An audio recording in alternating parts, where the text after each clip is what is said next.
দর্শক শ্রোতা ভাই বোন, গর্ভবতী মায়ের জন্য গর্ভাবস্থায় কোনো খাবার গ্রহণ করা অথবা না করা, বিশেষ কোনোভাবে চলা অথবা না চলার ব্যাপারে কোরআন এবং হাদিসে কোনো দিক নির্দেশনা আছে কি না আজ আমরা সে বিষয়টি জানার চেষ্টা করব ইনশাআল্লাহ তাআলা।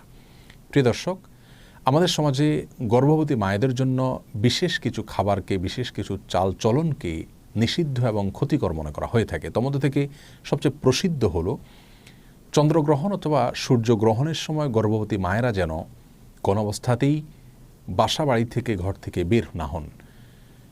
অনেকে মনে করেন যে চন্দ্রগ্রহণ সূর্যগ্রহণের সময় গর্ভবতী মায়েদের জন্য কোনো কিছু কাটাকাটি করা, কোনো কিছু কুটা, এটা উচিত নয়। যদি করেন তাহলে সেটি তার গর্ভস্থ সন্তানের জন্য ক্ষতির কারণ হতে পারে। অনেকে মনে করেন যে গর্ভাবস্থায় যদি কেউ যমজ কলা খান তাহলে তার সন্তান যমজ হবে।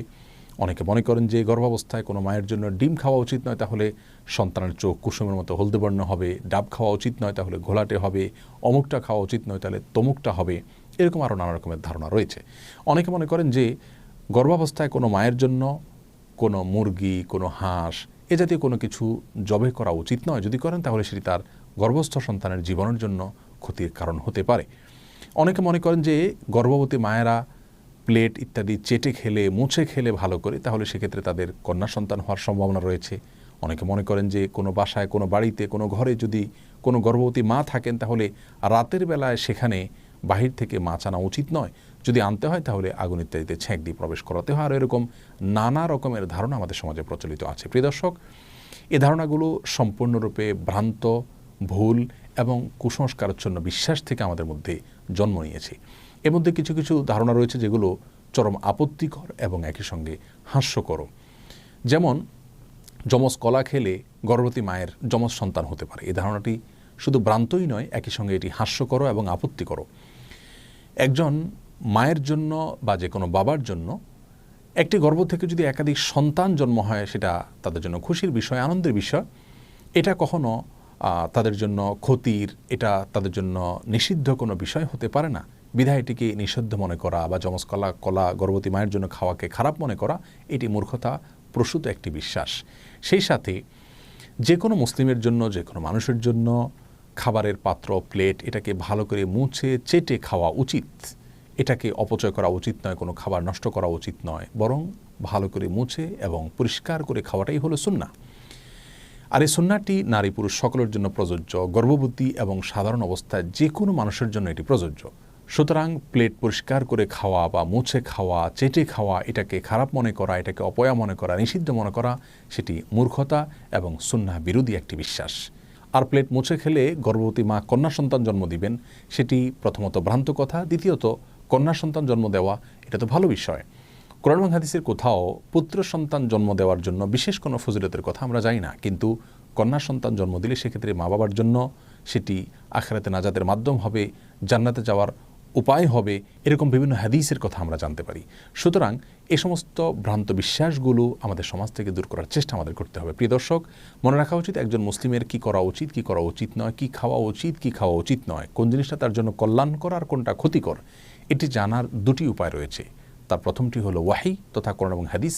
কোরআন এবং হাদিসে যদি আমাদের জন্য কোনো কিছুকে কল্যাণকর বলা হয় বা অকল্যাণকর বলে আমাদের জন্য জানানো হয়, তাহলে সেটিকে অবশ্যই আমাদের মেনে চলা উচিত। আর দ্বিতীয় উপায় হলো আমাদের জানার অভিজ্ঞতা এবং সায়েন্স।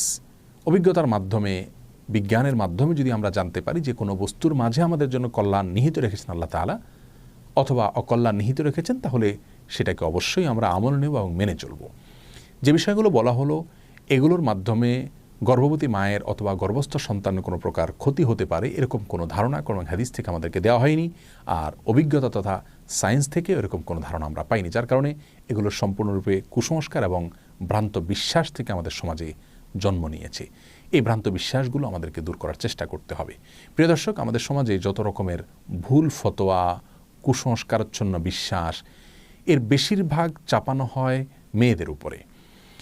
তাদের উপরে যত রকমের মিথ্যা, বানোয়াট ফতোয়া এবং মাসআলার প্রয়োগ হয়, পুরুষদের উপরে তত বেশি মিথ্যা, বানোয়াট অথবা মনগড়া ফতোয়ার প্রয়োগ হতে আমরা দেখি না। অতএব এ সমস্ত কুসংস্কারগুলো দূর করার জন্য নারী পুরুষ সকলকে আমাদের একযোগে কাজ করে যেতে হবে। গর্ভাবস্থায় একজন মায়ের জন্য কোন জিনিসটি তার স্বাস্থ্যের জন্য কল্যাণকর, সেটি ডাক্তারগণ আমাদেরকে জানাবেন। বিজ্ঞানের মাধ্যমে, অভিজ্ঞতার মাধ্যমে আমরা জানতে পারবো, সেটাকে অবশ্যই আমরা আমল করে চলব। আনারস বা বিশেষ কোনো খাবারের ক্ষেত্রে কোনো সময় ডাক্তারগণ নিষেধ করেন গর্ভবতী মায়েদেরকে, সেটা তাদের গর্ভের জন্য ক্ষতিকর অথবা অ্যাসিডিটি বেশি হয়, এরকম অনেক খাবার অনেক সময় ডাক্তারগণ নিষেধ করেন গর্ভবতী মায়েদের জন্য, সেগুলো ভিন্ন বিষয়।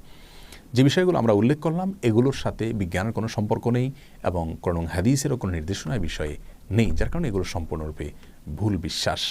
গর্ভাবস্থায় একজন মা বিশেষ কোনো আমল করণীয় আছে কিনা এই বিষয়ে আমরা এক ভিডিওতে বলেছি। কোরআন হাদিস থেকে গর্ভবতী মায়ের জন্য বিশেষ কোনো আমলের কথা আমরা জানি না, তবে অবশ্যই এটি তার জীবনের জন্য গুরুত্বপূর্ণ একটি সময়, কঠিন একটি সময়ের তিনি অপেক্ষা করেন, যার কারণে অন্য যে কোনো সময়ের চাইতে এই সময়গুলোতে গুনাহ থেকে, পাপের কাছ থেকে বেশি বেশি বেঁচে থাকার চেষ্টা করা উচিত।